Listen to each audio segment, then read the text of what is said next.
ছোট্ট একটা ঘটনা ঘটলেই গেল গেল গেল রে, কি সর্বনাশ। হ্যাঁ, ঘটনা তো ঘটে, নিজের ফ্যামিলিতে ঘটে। হাজবেন্ড ওয়াইফকে মেরে দিচ্ছে বালিশ চাপা দিয়ে, ওয়াইফ প্রেমিকের সঙ্গে ঘুরতে গিয়ে বরকে ঠেলে দিচ্ছে পাহাড় থেকে। These are the crises of the society.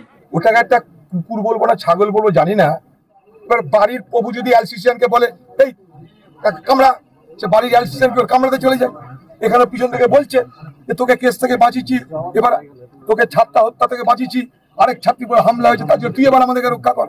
সে এবার অ্যালসিসিয়ান যেমন কুকুর প্রভুর কথায় লাফায়, সে যেমন লাফাচ্ছে। মানুষ ভূঁইয়া যে ছোট্ট কথা বলেছে তারই পরিপ্রেক্ষিতে আজকে মেডিকেল কলেজের ছাত্ররা বিক্ষোভ দেখছে, তার ক্ষমা প্রার্থীর দাবি করেছেন, কি বলবেন? ওটাকে একটা কুকুর বলবো না ছাগল বলবো জানি না, একদম আমাদের দলের নেতা ছিল, তার নিজের এলাকায় একটা ছাত্রকে খুনের মিথ্যা অভিযোগে তাকে কেসে ফাঁসানো হয়েছিল। সে তখন কংগ্রেসের নেতা ছিল। ওই কেসের ভয়ে মমতার পা ধরে নিছে, তাড়াতাড়ি করে গিয়ে একটা কেস খাবার ভয়ে মমতার পা ধরে সেখানে বেঁচে আছে, সেখানে পদ সামলাচ্ছে, ক্ষমতা সামলাচ্ছে। এবার তাকে বলছে, এবার বাড়ির প্রভু যদি অ্যালসিসিয়ানকে বলে এই কামড়া, সে বাড়ির অ্যালসিসিয়ানকে কামড়াতে চলে যায়। এখানে পিছন থেকে বলছে যে তোকে কেস থেকে বাঁচিয়েছি, এবার তোকে ছাত্রা হত্যা থেকে বাঁচিয়েছি, আরেক ছাত্রী পরে হামলা হয়েছে তার জন্য তুই এবার আমাদেরকে রক্ষা কর। সে এবার অ্যালসিসিয়ান যেমন কুকুর প্রভুর কথায় লাফায়, সে যেমন লাফাচ্ছে। দেখুন, সিবিআই দাবি করার আগে তার পরিবার একটা কথা বলেছে, আমরা বাংলার পুলিশের উপর ভরসা রাখছি, বাংলার পুলিশের কাছে আস্থা রাখছি, কারণ মুখ্যমন্ত্রী বলেছেন বিচার দেবে, তাই তার পরিবার কিন্তু আস্থা রেখেছে।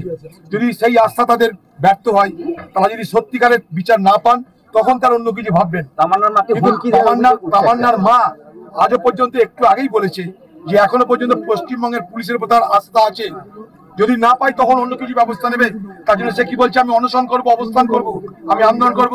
আমার একটা মাত্র শিশু, একটা মাত্র কোলের শিশু আমার সামনে যদি আমার মা বলে শেষ হয়ে গেল, সে তার আমি বিচার চাইছি। কি অন্যায় কাজ চেয়েছি? কিছু তো অন্যায় চাইনি, সে তো লক্ষ্মীর ভান্ডার চাইনি, রেশন চাইনি, পকেটে কোনো পয়সা চাইনি।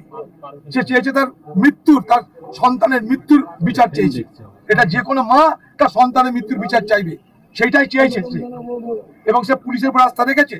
কিন্তু যদি পুলিশ তার আস্থা মতো কাজ করতে না পারে, তখন সে তার মতো করে এগোবে, আমরা তার সঙ্গে থাকবো।